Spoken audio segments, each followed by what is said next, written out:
Cultivons les talents de demain avec la Ligue de BKT.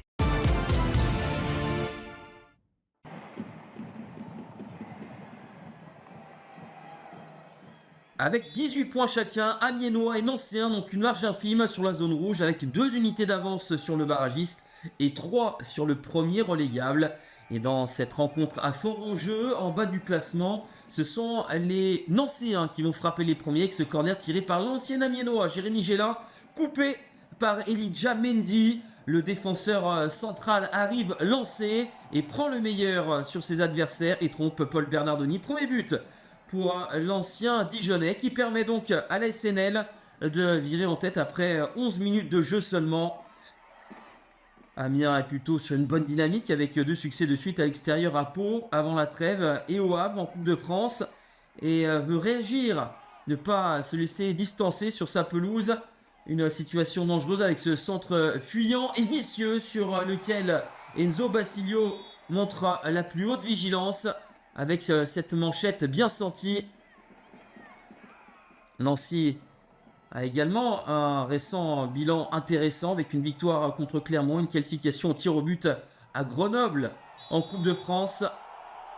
Le rush de Zakaria Daouche qui est déséquilibré dans la surface de réparation. Il avait pris de la vitesse, il suffit de l'effleurer pour obtenir le penalty.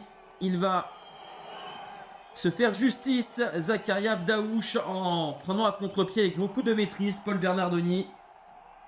2-0 à la 29e minute. Troisième but pour Zakaria Daouche. Et petit événement en Nancy qui n'avait marqué que 15 buts avant cette journée, soit l'une des attaques les moins prolifiques avec Laval et Bastia, les 2 derniers du championnat. Il y avait une balle de 3-0 ici avec Ryan Bamba qui bute sur Paul Bernardoni, le gardien miennois, laisse son équipe dans la partie. Au retour des vestiaires, toujours Nancy qui se montre dangereux avec ce coup franc, avec le rebond juste avant. Et finalement, belle intervention défensive de Colin Louis, une petite tête bien ajustée. Bernardoni se couche. On avance dans cette rencontre.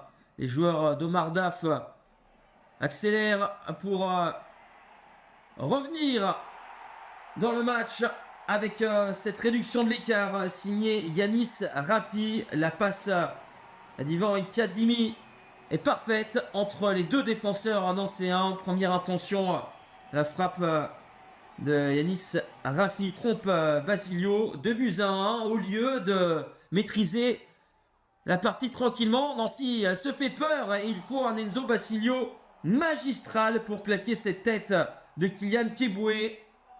C'était une balle d'égalisation sauvée par Basilio. 2-1, score final. Nancy s'impose à la licorne et enchaîne une deuxième victoire de rang en championnat pour compter 5 points d'avance sur le barragiste. Amiens reste en danger avant d'aller à Annecy et recevoir Laval.